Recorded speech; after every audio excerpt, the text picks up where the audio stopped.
one of the things that we do as a political photographer is learning the body language of the people we photograph.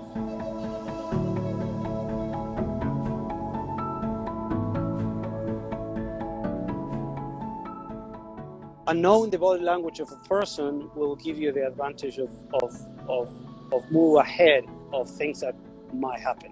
So the president was touring this event, and there was this company who make baseball bats. When I saw the baseball bat, I thought that he might grab one and do some sort of gesture or something. And he was walking towards this stand, and I moved ahead, tried to get positioning myself close to the table where the bats were, and it happened. He just grabbed one of the bats and look at the media, and he said something I can't remember very well what he said, but it was kind of funny that Vice President Penn, who was in the back, he started laughing, and he made the gesture of like, I don't know, making a swing or something. And yeah, it's one of the things of, trying to know the body language of the subject and think ahead of what's gonna happen. So before the White House, I was just like a news photographer covering daily life and breaking news and stuff like that. So coming to an environment like the White House, which is tightly controlled, where you can't move everywhere you want,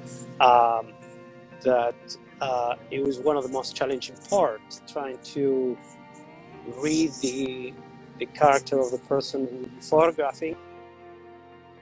So one of the things that I feel like I'm a privileged person to have the opportunity to see history in the making, sitting in the first row, and sometimes I also have the chance to see the full circle, which is being present where decisions are making, like being in the Oval Office when the decisions are making are showing to the public or announced to the American people, and then seeing the other side, the consequences. A couple of years ago, I had the chance to go down to Mexico to see the caravan, to photograph the caravan, and I was at the end of the journey.